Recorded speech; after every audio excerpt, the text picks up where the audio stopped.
قال المؤلف حفظه الله. الفصل الثاني السحور. المسألة الأولى حكمه مستحب. قال الله تعالى: وكلوا واشربوا حتى يتبين لكم الخيط الأبيض من الخيط الأسود من الفجر ثم أتموا الصيام إلى الليل. قال الإمام البخاري رحمه الله: حدثنا ابن أبي إياس حدثنا شعبة عن عبد العزيز بن سهيل قال سمعت أنس بن مالك أنه قال قال رسول الله صلى الله عليه وسلم: تسحروا فإن في السحور بركة. متفق عليه. Kamu menyebutkan keburukan saudara kamu yang dibencinya. Si fulan demikian, si fulan demikian. Jika didengar akan dibenci ucapan ini oleh saudaranya. Itu nama ghibah dan ini hukumnya haram sesuai dengan ayat di surat Al-Hujurat. Wala yaghtab ba'dukum ba'dha. Janganlah kalian menggibahi sesama kalian. Dan begitupun permasalahan yang dijadikan ghibah oleh Syu'bah ibnul Hajjaj dikecualikan dengan ilmu jarhi wa ta'dil.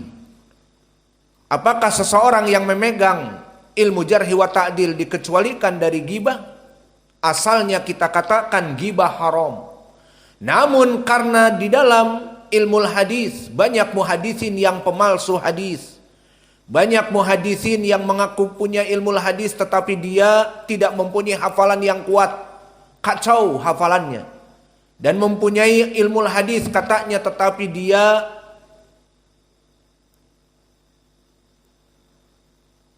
seorang yang sangat lemah hafalannya. Ataupun dia seorang mudallis. Mengaku mendengar dari gurunya padahal tidak mendengar. Maka jika dibiarkan orang-orang yang bukan ahli hadis berbicara tentang hadis, orang-orang yang tidak mempunyai hafalan yang kuat meriwayatkan hadis, orang-orang bahkan pemalsu hadis membuat sanad, membuat ucapan Nabi padahal bukan dari Nabi, banyak berkeliaran dibiarkan, maka akan hancur periwayatan hadis. Akan hancur hadis-hadis Nabi dipalsukan. Maka para polisi hadis seperti Imam Syu'bah mulai memeriksa. Diperiksa si fulan keadaannya bagaimana. Maka dikatakan ta'alau nagtab sa'atan fillah. Kemari wahai murid-muridku kita melaksanakan ghibah 1 jam untuk Allah. Apa ghibah untuk Allah di sini? An-nasihah. Maka an-nasihah ataupun taghirul munkar di sini disyariatkan. Maka nasihat seperti di hadis Tamim ibnu Aus ad-Dari, di hadis yang diriwayatkan oleh Imam Muslim, ad-dinu nasihah, ad-dinu nasihah. Agama itu adalah nasihat. Dikatakan liman lillah wali kitabihi wali rasulihi wali a'immatihim wa amatin nas, untuk seluruh kaum muslimin. Maka kita menasehati si fulan agar jangan duduk dengan si fulan karena si fulan pemalsu hadis. Kita nasihatkan para muhadisin jangan duduk dengan si fulan ibnu fulan karena dia hafalannya sangat rusak. Tidak hafal sanad-sanad dan matan. Maka bagaimana akan ditulis hadisnya?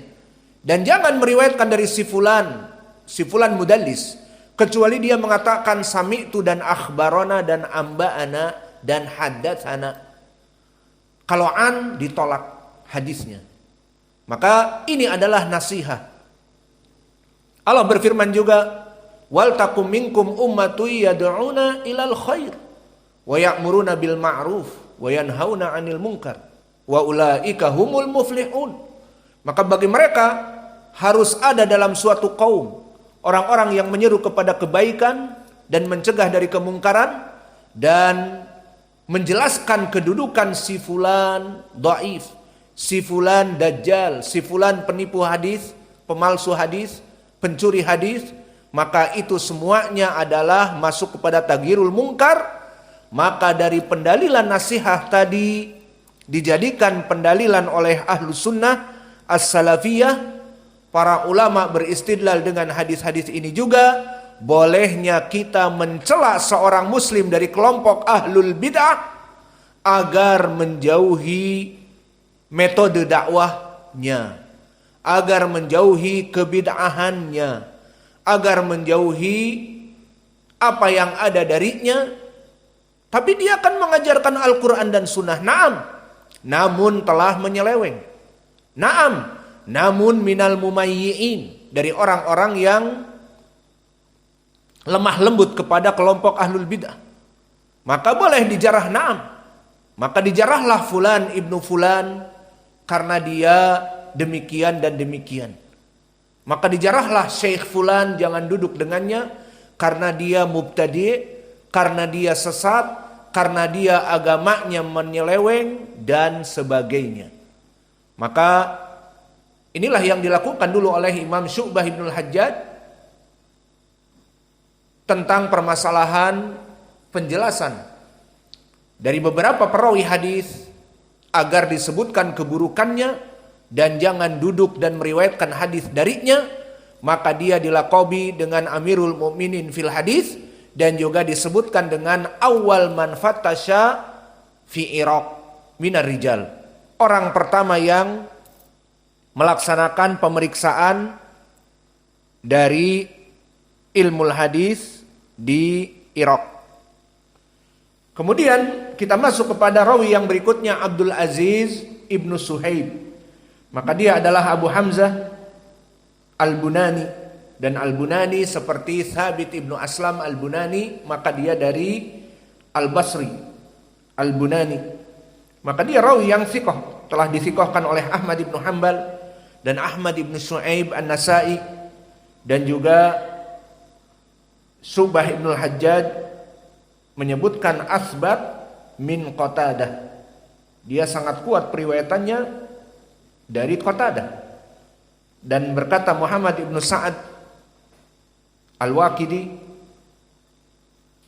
dia adalah rawi yang thiqah dan dithiqahkan oleh Ibnu Ma'in. Kemudian meriwayatkan dari Anas ibnu Malik. Maka di sini periwayatan rawi ini Abdul Aziz ibnu Suhaib dari Anas, periwayatan yang kuat sekali. Maka lihat di sini ya ibadallah, di mana disebutkan oleh Syu'bah ibnul Hajjaj bahwa Abdul Aziz termasuk dari orang yang kuat dari Anas, dari periwayatan Qatadah lebih kuat dari Qatadah. Maka di sini rawi ini pun thiqah, bahkan di atas derajat thiqah. Dikatakan oleh Imam Ahmad thiqatun thiqah. Maka inilah dari sanad diriwayatkan oleh Imam Al-Bukhari dan Muslim, dan di sini yang kita berikan Imam Al-Bukhari di sanadnya, dan ini adalah rubaiyat.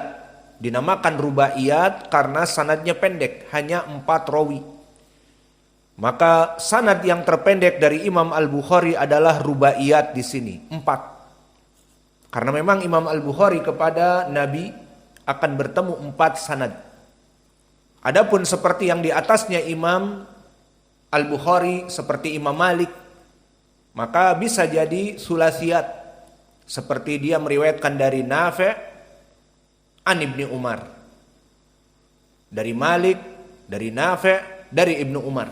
Maka dia bisa meriwayatkan 2 rawi ataupun 3. Maka Imam Al-Bukhari tidak bisa meriwayatkan 2 riwayat seperti Imam Malik, Nafi' an Ibni Umar, karena dia tidak bertemu dengan Nafi'. Maka yang paling pendek dari periwayatan Imam Al-Bukhari 4 sanad, diantaranya hadis ini, Adam ibnu Abi Iyas an Syu'bah an Abdul Aziz ibni Suhaib an Anas ibni Malik. Maka ini dari rubaiyat yang ada pada Sahih Al-Bukhari, dan sanadnya sering terulang seperti ini. Maka sanad ini sanad yang di atas derajat sahih. Kita masuk kepada hadis yang kedua. Dan hadis yang kedua datang dari sahabat Abu Hurairah, yang mana hadis ini disebutkan oleh penulis di dalam matan juga. Maka hadis yang kedua diriwayatkan oleh Imam An-Nasai Qala Ahmad bin Su'aib An-Nasa'i rahimahullah akhbarana Amr ibn Ali qala haddatsana Yahya qala haddatsana Ibnu Abi Laila an Atha an Abi Hurairah ani Nabi sallallahu alaihi wa ala alihi wasallam qala tasahharu fa inna fi sahuri barakah. Hadis Abi Hurairah yang datang yang kedua di sini pun derajatnya sahih meskipun datang dari berbagai jalan. Hadis Anas datang dari jalan yang kami sebutkan tadi, adapun hadis Abi Hurairah banyak jalannya. Maka hadis ini dari Abi Hurairah yang diriwayatkan oleh Imam An-Nasa'i disebutkan sanadnya tadi. Kita tidak langsung menjelaskan seperti tadi di Sahih Al-Bukhari dari gurunya Imam Al-Bukhari dan kita menjelaskan dari gurunya Imam An-Nasa'i. Kenapa tidak butuh? Karena hadis ini telah banyak yang meriwayatkan selain An-Nasa'i sehingga kita melihat di mana madarul hadis. Diriwayatkan oleh Imam An-Nasa'i dan Imam Ahmad dan Abdur Razzaq dan Abu Awanah di kitab Mustakhrajnya. Semuanya meriwayatkan bertumpu sanadnya kepada Ibnu Abi Laila an Atha an Abi Hurairah. Maka ini dia madarul hadis. Sehingga kenapa kita tidak butuh menjelaskan gurunya Imam An-Nasa'i dan yang setelahnya, bisa jadi sanadnya dhaif kalau gurunya Imam An-Nasa'i dhaif. Namun telah datang riwayat dari Abu Awanah fi Mustakhrajnya dan Imam Ahmad yang lebih tinggi dari Nasa'i dari segi sanad. Maka dilihat madarul hadis. Ternyata madarul hadisnya semuanya kepada Ibnu Abi Syaibah. Kemudian dari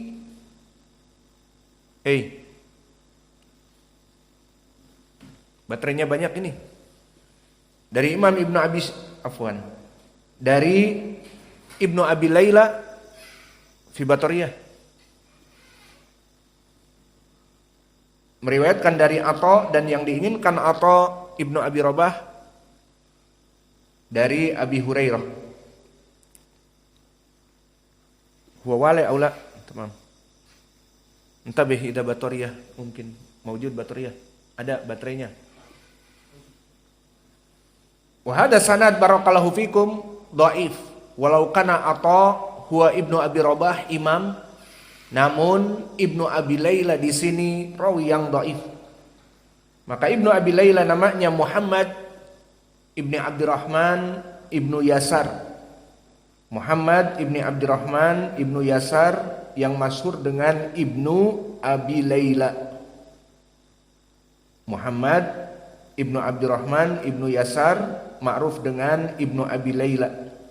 Maka didhaifkan oleh para ulama. Maka berkata Ibnu Adi, huwa ma'asu'i hifdihi yuktabi hadithuhu. Dia dengan hafalannya yang rusak, maka para ulama masih menulis hadisnya. Maknanya menulis hadisnya untuk syawahid wal mutaba'at. Jika dia sendirian maka dhaif. Namun jika datang riwayat lain terangkat kepada derajat hasan. Dan begitupun Abu Hatim Ar-Razi mengatakan kana sayyi'ul hifdz. Dia adalah orang yang hafalannya rusak. Intabihu ala lafadz.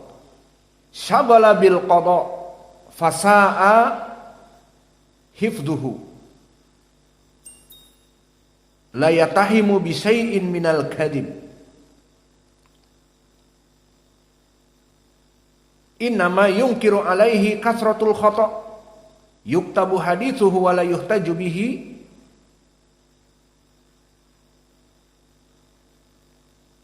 Wa hadzal makna barakallahu fikum, jarah seperti ini jarah yang mufassar, jarah yang sangat menjelaskan. Maknanya Abdurrahman Ibnu Abi Laila dia dhaif. Kenapa? Fa ba'dal alim ulama muhaddits walakin aida insyaghala bidunya. Sebagian muhaddits maka ada yang bekerja untuk dunia karena dia juga butuh untuk memenuhi kebutuhan makan dan minum. Maka akhirnya dia diangkat menjadi qadhi. Qadhi itu kalau zaman sekarang menjadi hakim, bekerja di persidangan, pengadilan. Dan dulu semuanya belajar dari hukum-hukum Al-Quran dan Sunnah. Maka penetapan hukum-hukum fikih dari Al-Quran dan Sunnah, bukan hukum-hukum perdata di zaman now. Pasal